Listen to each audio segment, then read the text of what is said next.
A step parenting expert, Chris Burns. Women's mindset coach and stepmum, Chris Burns. Welcome to the Step Parent Podcast.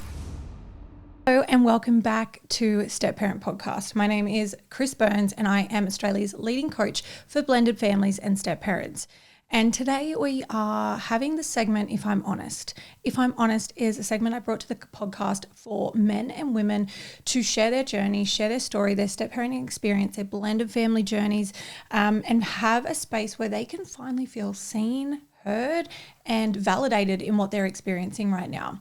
The advantage to sending in your story, first of all, it is 100% totally anonymous, judgment-free space. This is simply a way for you to really feel held in what you're experiencing and also have an opportunity to be coached by me at the end of sharing your story. So I'm going to dive into today's If I'm Honest segment. Hi, Chris. Thank you for taking the time to hear my story. I guess I should start from the beginning. My husband and I have been together for 7 years. When we first got together, things were, as they say, in the honeymoon period. Life was great. We had my stepson every second week. He was around 6 years old. Life felt simple and cruisy. After 6 or so months together, my stepson started raising some really serious concerns, which indicated neglect in his mum's home. Fast forward a year and COVID hit. My husband had attempted to raise these issues with the ex, but was constantly met with abuse, and we both decided it would just be something that we let go. We focus on what's going on in our home and not raise any issues to avoid the conflict ongoing. Now my stepson has aged a couple of years and has started to indicate that he didn't want to be at mum's at all around this time. My husband raised this again with his ex and was met with abuse, that he was trying to cause issues and stop the child from having a relationship with her. Then things started to get a little more heated. The child started acting up. Behaviour was out of control at school, and when having to return to mum's would be bedwetting and showing signs of emotional dysregulation. I had a contact who was a child play therapist who had previously worked in child protection, and she opened her doors to seeing him on the weeks we had him. Hubby was paying all the costs, of course, and on a fortnightly basis, he was consistent. And so we started seeing some improvement on behaviour and emotions.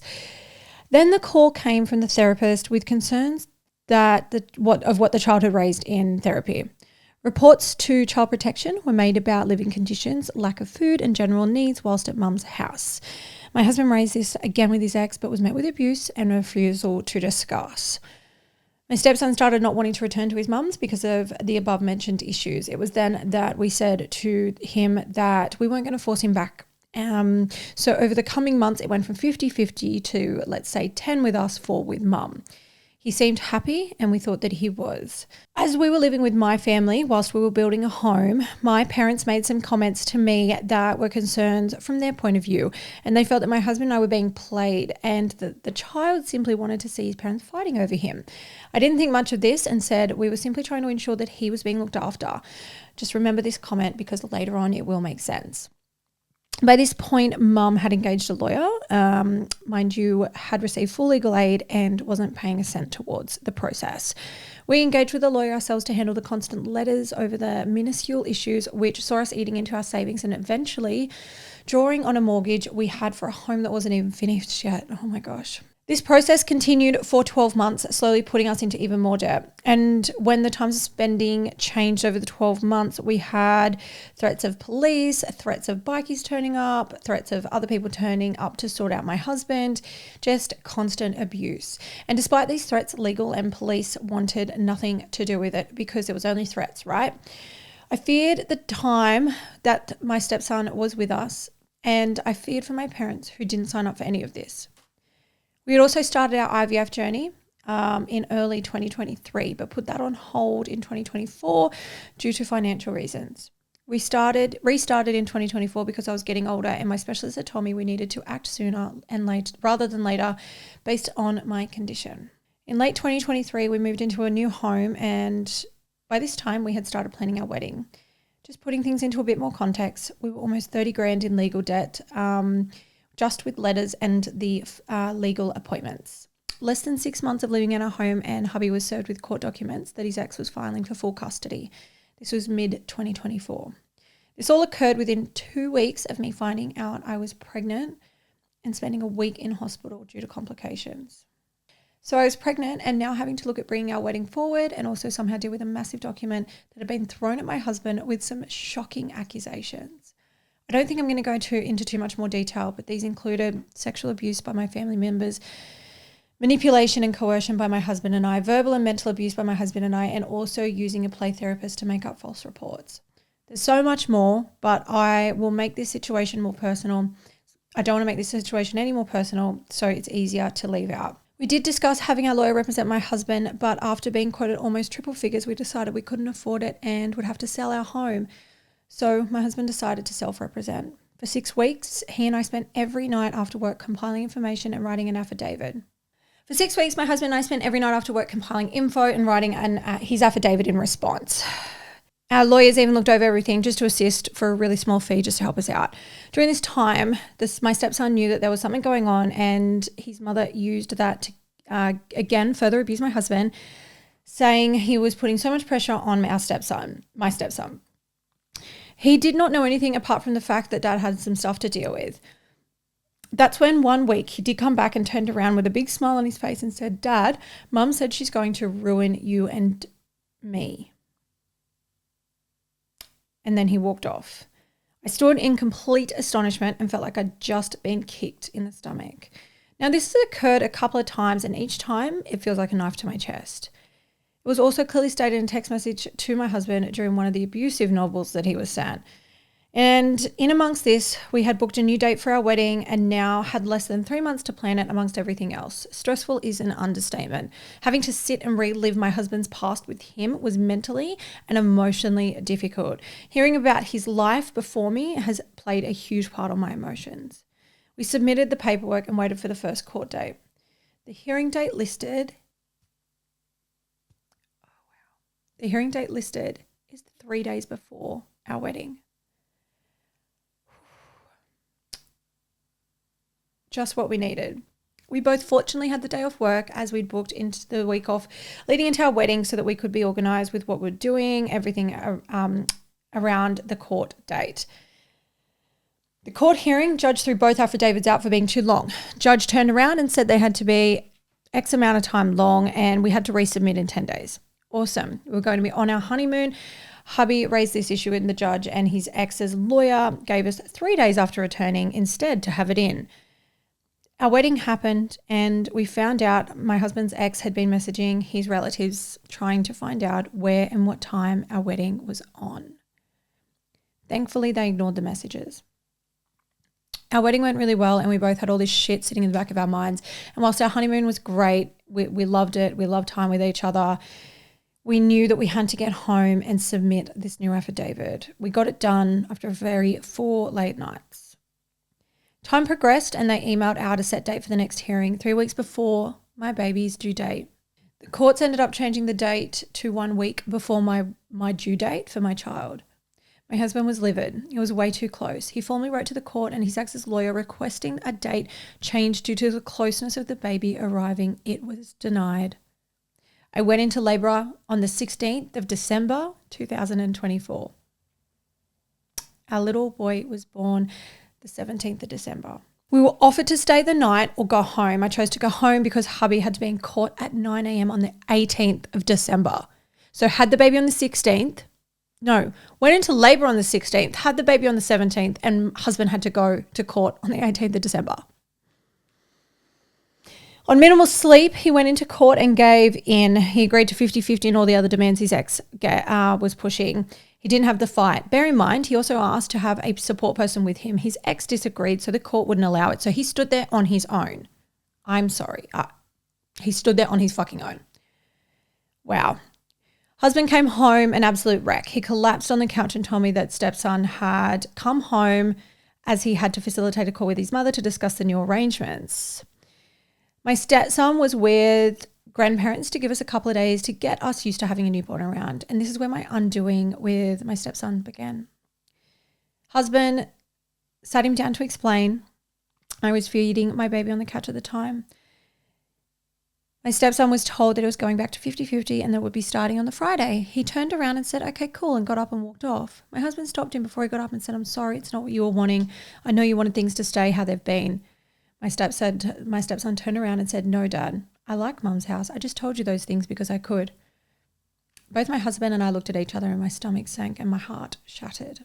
The last few years of fighting for a kid who kept telling us what he supposedly wanted, the money we spent, the hours we spent typing documents, the time we spent running him to appointments, and now for this to all happen at the time when we are meant to be enjoying our new son. I'm sorry, but I feel done.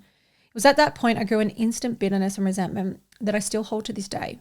My husband didn't talk to his son for the next 2 nights. He didn't know how to handle talking to him. He felt completely betrayed. I felt like the 2 most important times in my life that are meant to be the happiest had been tarnished. The time we're meant to be in a newborn bubble and enjoying our little boy has been taken from me. Fast forward almost 16 months later, and life hasn't been easy. In late November 2025, I had a mental breakdown from it all, and I'm now on medication. I found out a week after all of this that I was pregnant and miscarried. My husband is still abused constantly by his ex.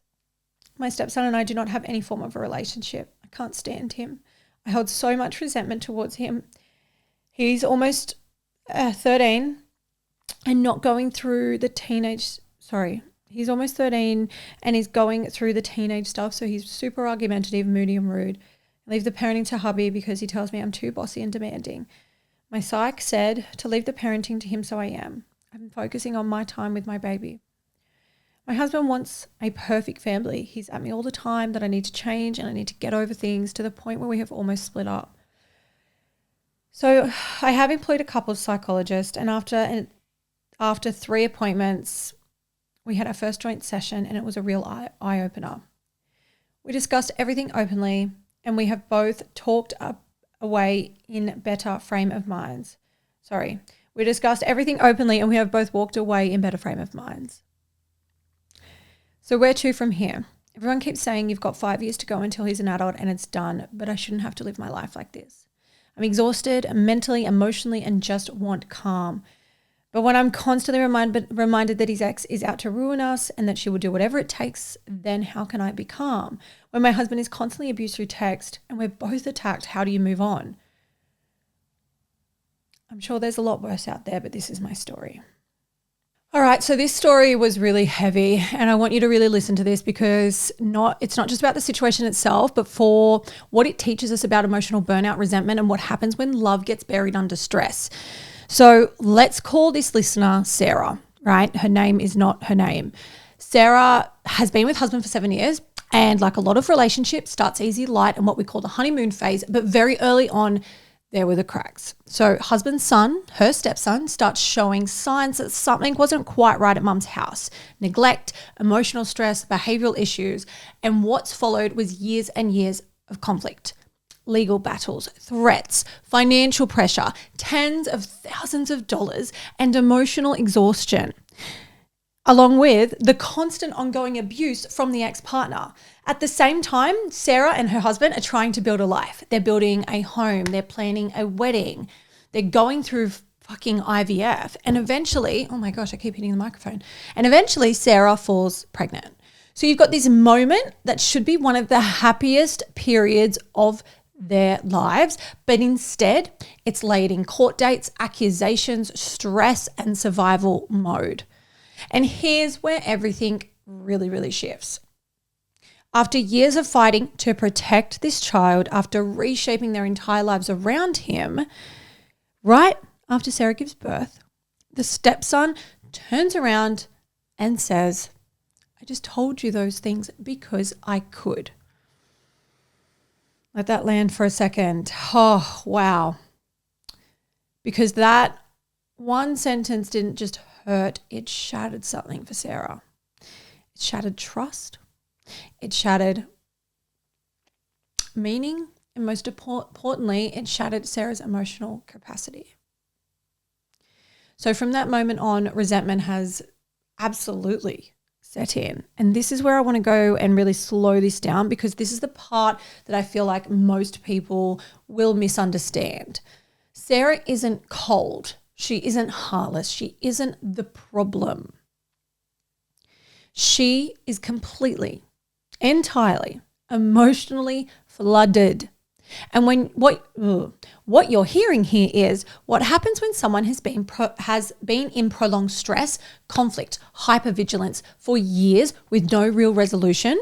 And in NLP terms, her nervous system has anchored the stepson not to love but to pain. Every interaction now triggers the entire history. The court battles, the abuse, the financial strain, the betrayal. So when she says she can't stand being around him, that's not about the child in isolation. That's her nervous system, and that is her body. It's responding, and it's her body saying, every time I'm near the situation, I relive everything that we went through. And that is really real. They've had a baby. There's been a miscarriage. Sarah's had a mental breakdown. She's on fucking medication. There's distance between her and her stepson. There's pressure from her husband to just get over it. And that pressure is actually making things so much worse, because here's the truth. You cannot heal resentment by forcing yourself to feel differently. You heal resentment by validating what actually happened, separating the past from the present, and rebuilding emotional safety slowly. Now, something important has shifted. They've started couples therapy, and for the first time, hubby is starting to see things, and he's softening.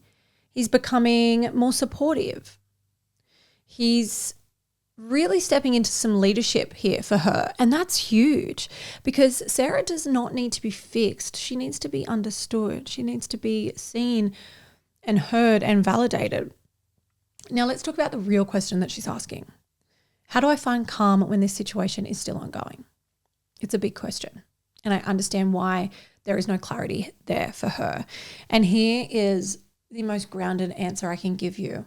You don't find calm by waiting for the situation to stop, because it might not. And that's really hard to hear, I know. You create calm by changing your relationship to the situation. That means three things, let's say. First, boundaries, not just physical, but emotional.